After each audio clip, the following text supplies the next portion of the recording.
அனைவருக்கும் வணக்கம். அணில் குஞ்சுகள் சாதாரண நாட்கள்லேயே பயங்கரமாக கண்டென்ட் கொடுப்பானுங்க. இப்போ எலெக்ஷன் நேரம் வேறு சொல்லவா வேணும், வேறு லெவலாக கண்டென்ட் தந்து தள்ளுறானுங்க, விதவிதமாலாம் தரானுங்க. இந்த காணொலியில் நம்ம விதவிதமான தற்குறி அணில் குஞ்சுகளை தான் பார்க்க போகிறோம். முதலாவதாக பார்த்தீங்கன்னா இந்த ட்விட்டர் ஸ்பேஸில் பார்த்தீங்கன்னா அணில் குஞ்சுகள்லாம் சேர்ந்து பேசிக்கிட்டு இருக்கானுங்க. லைட்டாக விட்டு கேட்போம் என்ன தான் பேசுகிறானுங்க அப்படின்ட்டு. வாங்க. சுத்தி சுத்தி மான்சர் இங்கு ஷார்டேஜ் ஆகுதான் தெரியுமா? கேள்விப்பட்டீங்களா? இங்கு வாங்குறதுக்கு தெரிஞ்சிட்டு இருக்காங்களாம். 3 o'clock சினாரியோ சொல்லிட்டாங்க. இந்த விரல்ல வைக்கிற மை இருக்குல்ல, இது வந்து இங்க் ஷார்ட்டேஜ் ஆயிடுச்சான். நம்ம இந்த பிரில் இங்க்குன்னு நினச்சிட்டு இருக்கானுங்க. இந்த பேனாவிலெல்லாம் நம்ம ஊற்றிட்டு ஸ்கூலுக்கு கொண்டு போவோம் பாருங்கள், இந்த ஹீரோ பெனில் உறிஞ்சி இழுப்போம் பாருங்கள், அந்த இங்க்குன்னு நினச்சிக்கிட்டு இருக்கானுங்க. அந்த இங்கோடைய பேர் இன்டெலிபிள் இங்க். அந்த இங்க் எங்கேருந்து வருது என்ன ஏதுன்னு எதுவுமே தெரியாமல் ஏதோ பேனாவுக்கு ஊற்றக்கூடிய இங்க்குன்னு நினச்சி பேசிக்கிட்டு இருக்கானுங்க தற்குறிகள். தனி உலகத்தில் வாழ்கிறானுங்கல்ல. எப்போவுமே இந்த அணில் குஞ்சுகள் பாருங்கள் டிஃப்ரெண்ட்டாக தான் இருப்பானுங்க. தற்குறிகளை நம்ம அதுக்கு தான் சொல்லுவோம். ரொம்ப சரியாக பேசுகிற மாதிரியே பேசுவானுங்க. ஆனால் அவனுங்க பேசுகிறது எல்லாமே தப்பாக தான் இருக்கும். அவனுங்க பேசுனது தப்பு அப்படின்னு நம்ம எடுத்து காட்டினாலும் ஒத்துக்க மாட்டானுங்க. ஒரு விதமான தற்குறி குஞ்சுகள், அணில் குஞ்சுகளை சொன்னேன். அடுத்தது பாருங்கள், அடுத்ததும் இதே கேஸ் தான். ஹாய் நண்பர்களே, இன்னும் காரி நல்லா துப்புங்க, ஒரு பஸ் ஸ்டாப்ல பேட்டி கொடுங்க. இந்த மாதிரி ஸ்டாலின் இப்படி பஸ் உள்ளன்ட்டு நல்லா துப்புங்க. எவ்வளவு துப்புறீங்களோ அவ்வளவு துப்புங்க. யோ, அறிவுக்குதான் இல்லையா உனக்கு உக்காந்து பாத்துருக்குற ஜனங்க அங்காங்க நின்னுக்கிறத ஒண்டி கொண்டே மோதிரவன் தான் என் மனுஷன். சரியா? எங்க வந்து விஜய் வின் பண்ணிடுவாரு அப்படின்னு சொல்லிட்டு பஸ் விடாம இதுங்களெல்லாம் நம்ம என்ன சொல்ல முடியும் சொல்லுங்க? ஒண்டி சண்டை போடுறவன் தாண்டா மனுஷன். யோ, உட்காந்து பார்த்துக்கிட்டு இருக்கியா அப்படின்னு சொல்லிட்டு முதலமைச்சர் மு க ஸ்டாலின் அவர்கள் சொல்லிட்டு இருக்காங்க. அவர் என்ன பண்ண முடியும்? அவர் கையில் அதிகாரமே கிடையாதுன்னு நம்ம எடுத்து சொன்னாலும் அப்படின்னா என்னன்னு கேட்பாங்க. அது என்ன, நாங்கள் தானே தேர்ந்தெடுத்து உட்கார வச்சோம், அது என்ன நீங்கள் என்ன இப்படி சொல்கிறீங்க? தேர்தல் ஆணையத்தை வந்து ஆக்கிரமிக்க விடலாமா? நீங்கள் உங்ககிட்ட தானே அதிகாரம் இருக்குது, நீங்கள் எப்படி தேர்தல் ஆணையத்தை வந்து ஆட்சி பொறுப்பெல்லாம் அவங்க கையில் கொடுத்துட்டு நீங்கள் எஸ்கேப் ஆக பார்க்குறீங்களா அப்படின்னு கேட்டாலும் கேட்பாங்க. ஓ, நீங்கள் பயந்து போய் நீங்கள் வந்து ஆட்சி அதிகாரத்திலலாம் கொடுத்துட்டீங்க, விஜய் அண்ணனை பார்த்து பயம், அதனால தானே கொடுத்தீங்க, உண்மையை சொல்லுங்க அப்படின்னு சொன்னாலும் சொல்லுவாங்க. தற்குறிகள். அடுத்ததாக பாருங்கள், ஒரு காணொலியை பரப்பிக்கிட்டு இருக்கானுங்க. திமுக வந்து பஸ்ஸையெல்லாம் பதுக்கி வச்சிருச்சான். எங்கன்னா ஆற்காட்டில் எங்கேயோ பஸ் எல்லாம் பதுக்கி வச்சிருச்சான் திமுக. இந்த காணொலியை பாருங்களேன். இங்க பாருங்க, இது வந்து ஆற்காடு டிப்போல நான் பிரிட்ஜ் மேல ஏறும்போது கீழே பார்த்தேன், அது பிரிட்ஜ் இருந்தனால பிரிட்ஜ் மேல ஏறிட்டேன். இது ஃபுல்லா பாருங்க, இந்த இடத்துல கை காமிக்கிறேன் பாருங்க, இது இடம் எல்லாமே ஃபுல்லாவே பஸ் இருக்கு. சென்னையில கேளம்பாக்கத்துல கோயம்பேடுல பஸ் இல்லாம இருக்குது. ஆனா இவனுங்க பஸ் இவ்வளவு வச்சுக்கின்னு இங்கிருந்து அனுப்பாம எல்லாத்தையும் இந்த சைட்ல லாக் பண்ணி வச்சுக்கிறாங்க. ஏன்னா இந்த சைட்ல வந்து எதுவும் பிரச்சனை இல்ல, ஜனங்க போறது வர்றது. சென்னையில மாதிரி பெரிய சிட்டில அவ்வளவு பிரச்சனை இருக்கிறதுனால அங்க லாக் பண்ணா ப்ராப்ளம் வரும்னு சொல்லிட்டு இங்கே தான் லாக் பண்ணி வச்சுக்கிறானுங்க. இது மாதிரி இந்த சைட்ல இன்னும் டிப்போ இருக்கு, வேலூர்ல 2 டிப்போ இருக்கு. அங்க போனாலும் தெரியும். நான் ஃபுல்லா போய் கீழே போய் எடுக்க முடியல, பைபாஸ்ல மேல ஏற்றதுனால என்னால எதுவும் பண்ண முடியல. எவ்வளவு பஸ் லாக் பண்ணி வச்சுக்கிறாங்க பாருங்க. இது எல்லாமே வந்து திமுக செய்யற சதி வேலைகள். நான் அவங்க மேலதான் சொல்லுவேன், ஏன்னா இப்ப அவங்க தான் ஆட்சியில இருக்காங்க.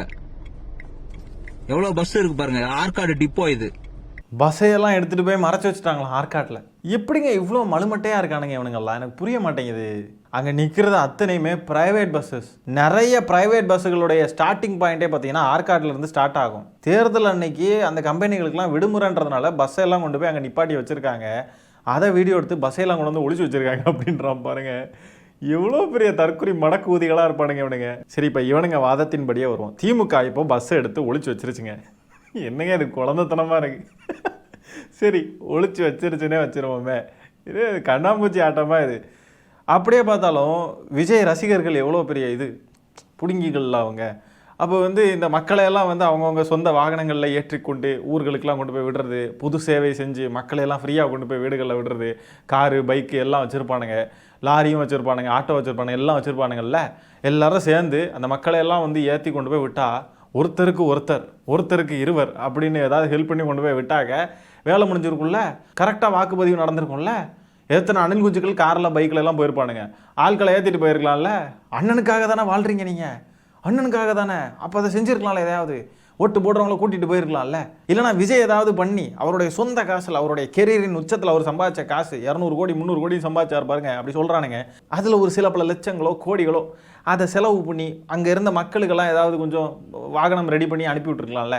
விஜயால முடியாதா? ஏன் விஜய்க்கு போடுற ஓட்டு தானே எல்லாமே போயிருச்சாமே. இப்போ அங்கே பஸ் ஸ்டாண்டில் நின்னவங்க, பஸ்ஸு கிடைக்காதவங்க எல்லாருமே தாவேக்காரனுங்களாம். அதாவது பஸ் ஸ்டாண்டுக்கு வந்து தாவேக்காரனுங்க மட்டும்தான் போவானுங்களாம், வேற யாரும் போக மாட்டாங்களாம். சரி, அப்படியே தாவேக்காரனுங்க தானே இப்போ ஊர்களுக்கு போய் ஓட்டு போட முடியாமல் ஆக்கி அப்படியே விஜயோடைய சிஎம் சான்ஸ் வந்து அப்படியே தட்டி பறிக்கப்பட்டு விடுவோம் அப்படின்னு பயத்தில் இருக்கானுங்க. அப்படின்னா இப்போ விஜய் ஏதாவது செலவு பண்ணி இந்த மக்களை எல்லாம் கூட்டிகிட்டு போயிருக்கலாம்ல. காசு என்னங்க பெரிய காசு போனோன்னு சொல்கிறவர் தானே, இதை பண்ணலாம்ல. அதிகாரம் திமுக கிட்ட இல்லாதப்போ இப்படி இடந்து உருண்டுட்டு கிடக்குறானுங்க. பாவமாக இருக்குது பார்க்குறதுக்கு தற்குறிகளை. அடுத்ததாக ஒரு காணொலி போடுவேன், உங்களுடைய மனசெல்லாம் இரும்பாக்கிக்கோங்க, கல்லாக்கிட்டு பாருங்கள் அந்த காணொலியை. அவ்வளோ கோபம் வரதை பார்த்தா. வெளிநாடுகளிலிருந்து இந்தியாவிற்கு குறிப்பா தமிழ்நாட்டுக்கு வரக்கூடிய மக்களுடைய எண்ணிக்கை, அது நீங்க வந்து சொல்றீங்க அது ஹாலிடேன்னு சொல்லிட்டு, ஐ வில் ஏன் அது ஹாலிடேக்காக வரல, எதுக்காக ஓட்டு போடுறதுக்காக வராங்க, அதுவும் எதுக்காக தாவேக்காக ஓட்டு போடுறது தான் வராங்கன்றதுனால அவங்களே அறிவிச்சுட்டு தான் வராங்க, நாங்க வந்து எங்க அண்ணனுக்காக வரோம் அப்படின்னு தான் வராங்க. அதாவது airport authority of India and travel tracker, இந்த 2 நிறுவனத்தோட உதவியோட நம்ம வந்து ஒரு சில டேட்டாஸ் நம்ம சொல்லுவோம். கடந்த 100 நாட்கள்ல மட்டும் தமிழ்நாட்டுக்கு 25 லட்சம் பேர் வெளிநாடுகள்ல இருந்து தமிழர்கள் வந்துருக்காங்க, என்ஆர்ஐ வந்துருக்காங்க. ரொம்ப பெக்குலியரான விஷயம் என்னன்னா, சார்ட்டர்ட் ஃபிளைட் பிரைவேட்டா வாடகைக்கு எடுத்து வருவாங்களா ஃபிளைட், அது இந்த வாரத்துல 300% அதிகரிச்சிருக்கு. ஏர்போர்ட் அத்தாரிட்டியோடைய டேட்டால வந்து 300% used by political and high profile supporters அப்படின்னு அவங்களே கொடுக்குறாங்க. என்னடா இது, 100 நாளில் 25 லட்சம் பேர் வந்திருக்காங்களா? அதுலேயும் ப்ரைவேட் ஃப்ளைட்டு சார்ட்டர்ட் ஃப்ளைட்லலாம் வந்திருக்காங்களா? வாடகைக்கு பஸ்ஸு பிடிச்சி எல்லாரும் சேர்ந்து காசு போடுங்க, ஆளுக்கு 1000 ரூபா போடுங்க அப்படின்ற மாதிரி ஃப்ளைட்டு பிடிச்சி வந்தாங்களா? என்ன கதை, என்ன ஓலா ஓட்டிக்கிட்டு இருக்காங்க. இதெல்லாம் ஒன்றும் இல்லைங்க, இந்த தற்கொலை அணில் குஞ்சுகளை ஏமாத்துறதுக்கான வேலைப்பாடுகள் தான் இதெல்லாம். இப்படிலாம் பேசினா அவனுங்களுக்கு ஓ அப்படியா மாஸ் அப்படின்ட்டு அதை வந்து இதை கட் பண்ணி அப்படியே ஃப்ரண்ட்டில் வைப்பானுங்க வீடியோவில். பின்னாடி ராவணம் வேண்டா அப்படின்னு பிஜிஎம் போட்டுக்கிட்டு அங்கே அப்படியே விஜய் வந்து அப்படியே இது பண்ணுறது, அப்படியே கூட்டத்துக்குள்ளே நிற்கிறது, அப்படிலாம் எடிட் பண்ணுறப்போ சூப்பராக இருக்கும் பார்க்குறதுக்கு. அதுக்காக தான் இந்த மாதிரிலாம் பேசுகிறாரு. ட்ரெண்ட் ஆகணும், ட்ரெண்ட் ஆகிடலாம் இப்படிலாம் பேசுனாங்க. ஒரு நாளைக்கு தமிழ்நாட்டில் இருக்கக்கூடிய அனைத்து இன்டர்நேஷ்னல் ஏர்போர்ட்லேயுமே இன்டர்நேஷ்னல் ஃப்ளைட்டில் வந்து இறங்குறவங்களுடைய எண்ணிக்கை 10,000 கூட தாண்டாது, 10,000 கூட வராது.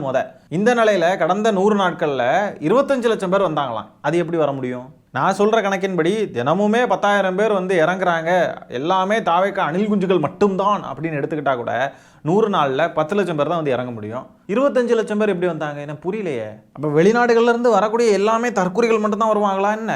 தாவேக்காவுக்கு ஓட்டு போடுற தற்கொலைகள் மட்டும் தான் வருவாங்களா என்ன? வேற கட்சிகளுக்கு வாக்களிக்கிறவங்க வரவே மாட்டாங்களா என்ன? வெளிநாட்டுக்காரங்க வரமாட்டாங்களா என்ன? ஊர் சுற்றி பார்க்குறவங்க வரமாட்டாங்களா என்ன? வேற வேலை விஷயமா வர்றவங்க போகிறவங்க இருக்க மாட்டாங்களா என்ன? அப்பா டேய், என்னம்மா கணக்கு பண்ணுறானுங்க, என்ன எது ஒன்றும் புரியலைங்க இவனுங்க பேசுறது. எக்ஸ்ட்ராவாக போலாகி இருக்கக்கூடிய வாக்குகளின் எண்ணிக்கையே பார்த்தீங்கன்னா 20 லட்சம் தான். இவனுங்க ஓட்டக்கூடிய ஓலா கேப் இருக்கே, என்னம்மா வடை சுடுறானுங்க போனுங்க. 25 லட்சமா? இப்போ 12th முடிச்சுக்கிட்டு வெளியே வரக்கூடிய மாணவ மாணவியர்கள் 18 வயசை தாண்டவங்களுக்கு ஓட்டர் ஐடி எடுத்தால் கூட அந்த புதிய வாக்காளர்களின் எண்ணிக்கையே ஒரு 10 லட்சமோ 15 லட்சமோ வாட்டவர் வந்திருக்கும், சில பல லட்சங்கள் அதிலே வந்திருக்கும். அப்படியே பார்க்குறப்ப கூட 20 லட்சம் தான் எக்ஸ்ட்ரா போலாக இருக்குது. இந்த லட்சணத்தில் எப்படி 25 லட்சம் பேர் அங்கே என்ஆர்ஐஸ் வந்திருக்காங்கன்னு சொல்கிறாங்கன்னா என்ன கணக்கில் பேசுகிறானுங்கன்னு ஒன்றும் புரியல. எப்படி ஏமாத்துறானுங்க பாருங்க தாவேக்கா அணில் குஞ்சுகளை. பொதுமக்கள்லாம் இதை பார்த்து நம்புவாங்களா? அடுத்ததாக ஒரு தாவேக்கா தற்கொலையை நம்ம பேசுது, ஓட்டு போட முடியலை அப்படின்றதுக்காக. பாருங்க, விஜய்க்கு சப்போர்ட் பண்றேன் அப்படின்ற ஒரே காரணத்துக்காக தூக்கிட்டாங்க ஓட் ஐடி, நம்ம ஐடியே தூக்கிட்டாங்க. எப்படி சொல்லுவாங்க, அந்த நாட்டாம் படத்துல ஊரை விட்டு ஒதுக்கி வைப்பாங்களே, அந்த மாதிரியே எங்க வீடை மட்டும் ஒதுக்கி வச்சுட்டாங்க. அவ்வளோ ஆசையா போன ஓட்டு போடலான்னு ஓட் ஐடி டெலிட் ஆயிடுச்சு. ஃபார்ம் எல்லாமே கொடுத்தேன், பரவாயில்ல விடு. பாமகவுடைய சின்னம் இருக்கு பாருங்க, அந்த சின்னத்துக்குள்ள ஒன்று இருக்கும் பாருங்க, அதை சாப்பிட்டு முடிச்சோன்னா உள்ள ஒன்று இருக்கும் பாருங்க. கோன்ற வார்த்தையில் ஆரம்பித்து 8 மட்டும் இடையில வரும், டைல முடியக்கூடிய ஒரு வார்த்தை. அதெல்லாம் கலங்குற அளவுக்கு இருக்குங்க இந்த பதிவு. தாவேக்காவுக்கு சப்போர்ட் பண்ண ஒரே காரணத்தினால ஓட்டெல்லாம் தூக்கிட்டாங்களாம். ஐயோ ஐயோ, அது எப்படா கரெக்டாக தாவேக்காரங்க ஓட்டை தேடி கண்டுபிடிச்சி தூக்க முடியுமா? அது எப்படி தூக்க முடியும் எனக்கு புரியலையே. எஸ்ஐஆரில் எப்படி தூக்க முடியும்? திமுக காரங்களுடைய வாக்குகள்லாம் இப்படி பாதிக்கப்படல, வேற கட்சிக்காரங்களுடைய வாக்குகள்லாம் பாதிக்கப்படல. ஏன்னா நாங்கள்லாம் கரெக்டாக அதுக்கான வேலைகளை பார்த்துட்டோம், வீடு வீடாக போய் ஃபார்ம் கொடுத்து எல்லா வேலைகளையும் பார்த்து முடிச்சுருக்கோம். அதனால எங்களுக்கு அதை பற்றி கவலை இல்லை, எங்களுடைய ஓட்டெல்லாம் நாங்கள் காப்பாற்றிக்கிட்டோம்.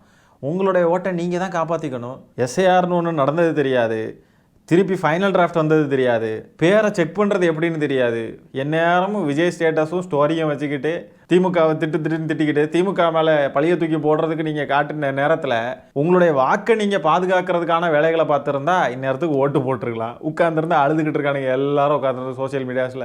இதுவும் திமுக சதி தானா? சொல்லட்டு கடைசியாக சொல்லிக்கட்டும், எல்லாம் திமுக சதின்னு சொல்லட்டும். மே 4ஆம் தேதியோட திமுக சதின்னு சொல்கிறது முடிஞ்சு போயிடும். ஏன்னா அதுக்கப்புறம் அங்கே சதி பண்ண எதுவுமே இருக்காது. சமாதி மட்டும்தான் ரெடியாக இருக்கும். தாவேக்காவை உள்ளே போட்டு புதைக்கிறது மட்டும்தான் வேலை. இந்த தாவேக்கா தற்கொலைகள் 6 மணிக்கு மேலே ஓட்டு போடுறதுக்கு போயிருக்கானுங்க. எல்லாம் பாருங்க இப்படி தான் இருக்கானுங்க. ஒன்று ஓட்டு கிடையாது, இல்லைன்னா எஸ்ஐஆரில் பேர் இருக்காது, இல்லைனா எஸ்ஐஆர்னா என்னன்னே தெரியாது, இல்லைனா 6 மணிக்கு மேலே போயிருக்கானுங்க. போன இடத்துல கதவையெல்லாம் பூட்டிட்டாங்க.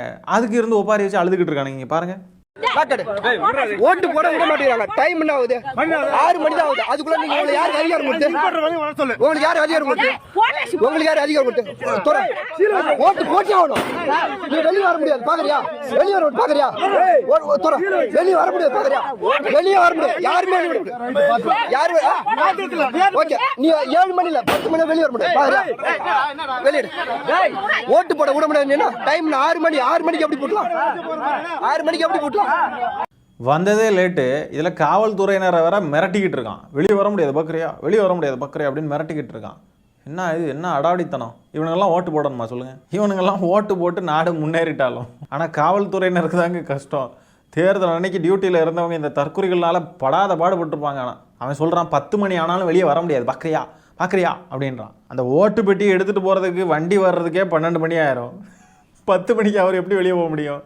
தற்குறிகள். இந்த தாவேக்காரனுங்க சில பேர் போஸ்ட் போட்டுக்கிட்டு இருந்தானுங்க. அதெல்லாம் பார்த்துக்கிட்டு தான் இவனுங்க இந்த டைமுக்கு போயிருக்கானுங்கன்னு எனக்கு தோணுதுங்க. என்ன தெரியுமா போஸ்ட் போட்டானுங்க? சூரியன் மறையிற நேரத்தில் போய் ஓட்டு போடுங்க, அப்போ தான் நம்ம ஜெயிப்போம். நம்ம ஓட்டு போடுற நேரமும் சூரியன் மறையிற நேரமும் சைமல்டேனியஸாக அப்படியே இருக்கணும், அப்படியே பேரலாக நடக்கணும். அங்கே மறையணும், நீங்கள் ஓட்டை போடணும், அப்போன்னா அந்த டைமுக்கு போகணும் அப்படின்னு சொல்லியிருக்கானுங்க. நிறைய பேர் பதிவுகள் போட்டுக்கிட்டு இருந்தானுங்க. அது போய் இந்த பாண்டான்னு ஒருத்தர் இருப்பான் பாருங்க, பாண்டா பிரசாந்த் ரங்கசாமியா கங்காசாமியா என்னமோ ஒருத்தன். அந்த பாண்டா பார்த்தீங்கன்னா 8 மணி வரைக்கும் இருக்குது, எக்ஸ்டெண்ட் பண்ணிட்டாங்க அப்படின்ட்டு வேற பதிவு போட்டுருந்தான். அதையும் பார்த்துக்கிட்டு சூரியன் மறையிற நேரம் இவங்கெல்லாம் வேற 8 மணின்னு சொல்கிறாங்க, அப்பப்போ அப்படின்னு சொல்லிட்டு தான் போயிருப்பானுங்க இவனுங்க. சூரியன் மறைஞ்சப்புறம் ஓட்டு போடலான்னு நினச்சது ஒரு குத்தமா? கடைசியில் ஓட்டுரிமையே மறைஞ்சு போயிடுச்சு. காலையில் 7 மணிக்கு ஆரம்பிச்சது வாக்குப்பதிவு.